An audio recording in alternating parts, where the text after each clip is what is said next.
Listeners, welcome. Good afternoon, wherever you at. Good morning if you are waking up on the other side of the planet, and good evening or good night wherever you may be. Today we're gonna start a new show called, on my podcast, it's called the Seventh Day Theory. I want to dedicate this to Tupac Shakur, and I want to dedicate this to the guy from Italy, Machiavelli the Great. But on that show of mine, it's going to be between 15 to 30 minutes, and sometimes it might be 20 minutes. We're going to talk about entertainment, movies, shows, crazy stuff that happened in the last 7 days of the week. And of course, let's not forget, tomorrow night is the big night, the Oscars night. You're going to see a lot of stars, and hopefully nobody gets slapped in the face. Now, I'm going to start with the special Chris Rock did this year, the very first special this year called Selective Rage or something like that. I had a chance to watch it on Thursday and I had fun. Chris Rock, I want to give respect to you. You are a master comedian at the craft. You prove to young amateur comics like the rest of us that there is a way you can address like chaos. You don't have to go head to head like a ram towards it. You don't have to like tackle chaos. You can study chaos. You see, Chris Rock, I've known Will Smith since the early 90s. So the way he addressed the Jada Pinkett, it's a triangle effect. Actually a quadruple effect, because why? We're forgetting one name, August Alsina from New Orleans. Now, on that special, that's one thing I point out. There was not that many gaffes in the special, but I would say that Chris Rock forgot to mention the name of the person who started this stuff. Yes, Jada Pinkett. I don't agree with the way she handled things in her house, because it's not my how do you say this? It's not my place to interfere with how people manage their house. Obviously, she's running the Smith family. But Chris Rock failed to address the nucleus of the whole thing. She invited this dude all the way from New Orleans to come to Will Smith's house and start a whole avalanche of nonsense in the entertainment world, especially in the comedy world. And tomorrow night, I hope that we don't have an incident like this in the Oscars, and we have plenty of movies to review. People ask me, how did I give, what rating did I give Chris Rock? What rating did I give the special? I give that special a 7 out of 10 because it was a live special. Some things in there could have been edited, but Netflix actually shot their I believe this is their first special live. Normally they record this stuff to have time to edit the bad part. And Chris Rock, you were very professional. I'm thankful and I appreciate the fact that you brought us you brought the story to light. You clear your name, and you also kind of clear Will Smith's name. So with that being said, I think we should put this behind us and move forward and get past this. Now, moving on to current event. There was a little incident this weekend that need to be addressed. Now, as you all know, Kanye has re-signed with Adidas because, well, the clause of his contract was this, that Kanye West, when he decided to go on his rant against Adidas, and I'm not going to judge people, you do you. But there was a clause on the contract that meant that he had to sell the rest of Adidas's merchandise. And Kanye is officially back with Adidas, folks. And to all the people who are like, oh my God, he's back. Okay? And let's get that one out the way. Moving on to another one that's making the headlines. As you guys know, the big man is in the news again. Well, apparently New York summoned him in court for some nonsense. And again, it's just nonsense, pleasantry. And let me do his voice as I always do. As you know, we're just gonna put this behind us and get on with it. But anyway, folks, and there is another news that is grabbing the headlines. As you guys been following lately, that there is, it's in England actually, if you watch football like me, I'm a football freak. There is an incident that happened on the BBC a couple of days ago where a young broadcaster, actually a pundit, named Gary Lineker. You probably seen him on the match of the day with my Arsenal aficionado Ian Wright and Newcastle's aficionado Alan Shearer class. Now this dude was canceled for some comment that he made regarding like migrants moving in the UK and stuff like that. And I'm like, okay. In North America, we practice heavily on freedom of expression. I know it's not my place to stick my nose in their business over there across the pond, but what if this thing came to America where ESPN, Fox, channels like that would not be allowed to actually have ex-athletes express themselves towards stuff that they feel that they ought to speak about? Again, I'll let you think. It's not my place to infiltrate your mind. Your job is to decide and analyze, okay? The stories for yourself. And moving on to nonsense. Let me see here. We had this. We're gonna switch to sports immediately because this is the main bread and butter. I did say I was not gonna shoot shows because it's not football season, but I kind of feel like I have to do something off season to keep my mind practicing this stuff. Every 7th day, I'm gonna call mine the 7th day theory. That's what I'm calling the show. 7th day theory, and I'm gonna drop it every 7th day. It might be a Friday, it might be a Thursday, it might be a Saturday, but I will never do one on Sunday because why? It's a day of rest. And since I was taught as a kid on Sundays, you just sit back and relax. Okay? But to begin in the sports world, in the NFL, the Vikings have released AJ Thielen 2 days ago. That's number 19, the ex-wide receiver for the Minnesota Vikings. Now, I did not know why he was released. Nobody brought in like the facts of why he was released by the Vikings. But moving forward, Al Jefferson will be the number 1 wide receiver, the franchise WR. And to the Green Bay Packers, I noticed that Aaron Rodgers, yes, folks, he's going to break a lot of Cheeseheads fans' heart. He left the building. I believe that he will sign with the Jets by next Friday. They're working on the deal right now as we speak. And moving on to college football, I have nothing to report. And also, a free agent alert. Jimmy Garoppolo is a free agent officially.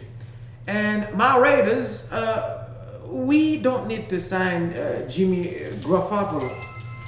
But we need to, since we are 7 in the draft pick this year, and I was thinking if the Raiders could actually find a way to get into the draft to get Bennett, Stephen Bennett from the Georgia Bulldogs. That is a player I would like to sign for the Raiders to move forward in the next 5 years as my franchise QB.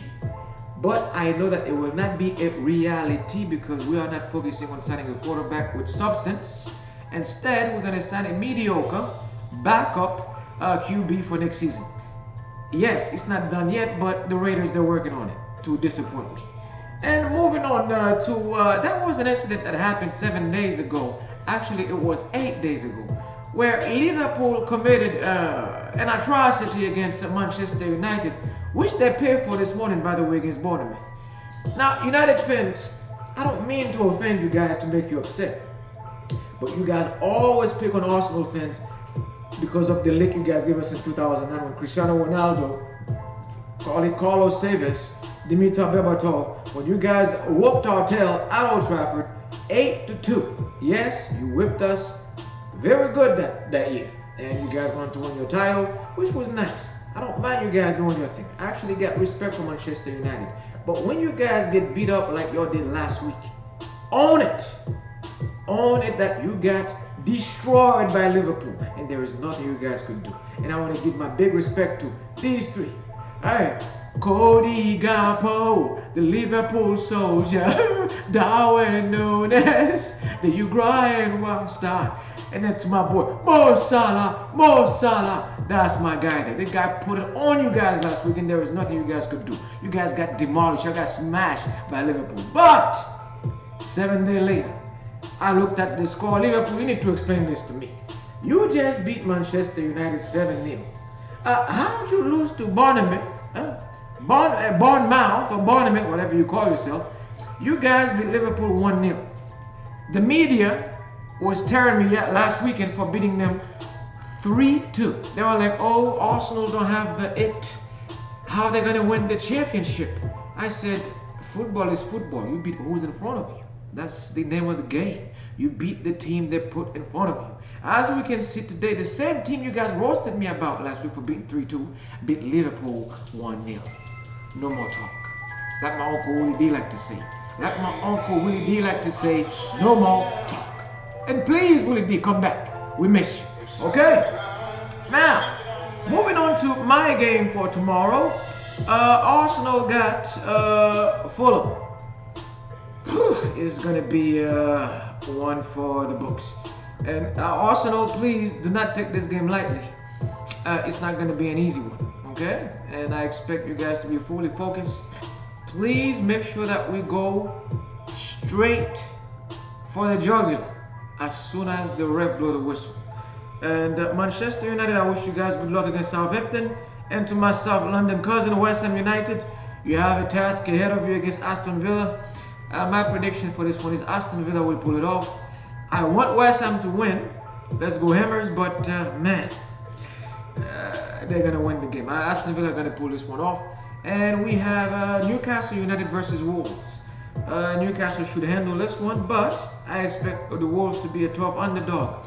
Moving on to other football games, European football games of the weekend, we have in La Liga a guaranteed one. This one here, well, they have to win this one, even though they're going through a scandal. Hello, Barcelona! I did not forget about you. So, according to the FIFA news, Barcelona has been caught for bribery. Well, the Arsenal went against Barcelona in the Champions League final in 2006, the one that got away, where they robbed me in France. I believe the score was 3-1, and one of my goalkeepers, Jens Lehmann, got a red card for misconduct. To find out that this game was already paid and bought for by Barcelona. I believe it's 25 million euros or something like that, or 22 give or take. And we are finding about this in 2023. Now, football fans, should Barcelona be stripped of that Champions League title in 2006? People ask me on my Twitter page, do you think that should happen? I said, no, let them have it. Because why? I'm not surprised that they paid a bribe. I know the organization I'm dealing with. Okay? So, Barcelona, enjoy the trophy that you stole from me in 2006. I'm not bitter about it. I moved on. As we're on our way to win our first Premier League title since 20 years, let bygone be bygone. You did it, you'll do it again, and I'm not shocked. Do not be shocked when FIFA and these guys get caught in some nonsense. Okay? That's why I protest their nonsense. That's why I didn't buy the video game. And I don't think I might not buy FIFA games for the rest of my life, because I don't have a taste for video game these days. And that 2006 thing really show how corrupt. Normally I don't back Real Madrid when they go after Barcelona, but this morning Real Madrid already ordered like a meeting where all the clubs in La Liga will gather in Madrid, Spain, to discuss the fate of Barcelona. Will there be any result? I don't think so. And moving on forward to my next subject, which is Manchester City, who's about to play Crystal Palace. Patrick Vieira, you were once upon a time my captain at Arsenal. Please do me a favor. Stop Manchester City, I beg of you. Tie. I'm looking for a tie or just beat them like 1-0. Pull a bottom of today, okay? Please. You gotta stop Manchester City. Wilfred Zaha, my Ivorian cousin. Please stop City today. And folks, that's all it is. And I'm gonna give my my Oscar verdict. I would like for the Oscars, the nominees. Ooh, we have some nominees, folks. The movie I would like to win the Oscars this year, a lot of people are going with Creed 3, 8.5 by Harrison Ford, The movie I would like to win the Oscars is the one that was directed by the Canadian director James Cameron, Avatar, The Waves of the Water. And number 2 would be the Black Panther 2 for me, but I would like Avatar to win this because that story was the way that they merge with the ocean, the way of the waters and stuff like it. And Black Panther 2, they actually did that as well, but I kind of feel like the Avatar movie made you wait, but to deliver a script that was not rushed. And that is why I'm putting it above the Black Panther 2, because it was a well-written script and it was well directed. They took their time, damn nearly a decade. James Cameron, don't make us wait, okay, for the third one. Now for the trilogy. Now for the Oscars, best TV series this year.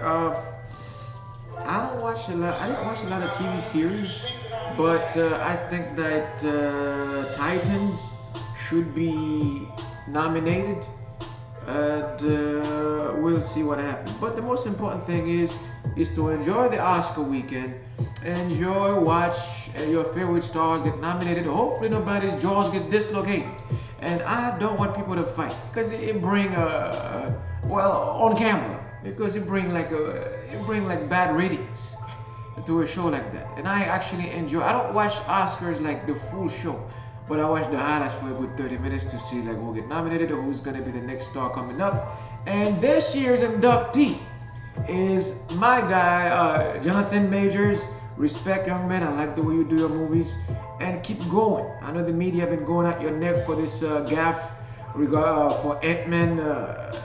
What they call the Ant-Man movie? I forgot the title. Ant-Man. The ratings are not good, folks. Ant-Man and the Wasp of Quantumania. But I'm a big fan of the brand. I did watch the first one. I watched the second one when the lady was like fading in the background like a ghost character or whatever. And I hope that you guys get nominated and actually win something, because you guys did work on a project. Money was spent. In this economy, if a director go out of his way to spend money, it's a big budget, but it did not do well in the box office. But mark my word, Avatar 2 people will have a big night tomorrow night. I'm talking about like winning more than 2. Probably they're gonna win like in the music part, and the scenery part, and the plot. Me, I'm more about the plot. It was a well put plot, and I hope that I'm rooting for you, Avatar 2, Waves of the Waters, and number 2, Waves of the Water, and number 2, I'm definitely rooting for the Black Panther 2. And that's it, folks. First one of the 7 days theory, and I hope there's many more to come. And man, what else I got to say? And I would like to thank the people who inspired me to do this. I will not forget the great Mr. Zomithius, a great student of the great Krishnamurti, one of the guys that we revere when it comes to his shows. I love you, Zoe William, and I want to say respect to who else? Russell Brand. I will not forget. You know, I gotta give Joe Rogan, all the other people I respect. And let me see, who else am I forgetting? Bobby Glenton Smith. I put the drink down. And let me see here. Craig Facts. Always keep us with the facts to keep us updated. And Mr. Tariq Nasheed, the great salam. Respect. And man, we're gonna have fun with this. And folks, enjoy your weekend. Don't do anything stupid. Drive safe and drink safely, please. And enjoy the Oscars. And hopefully nobody gets slapped, okay? Oh, who did this? Chris Rockstar. Have a nice day. Bye, guys.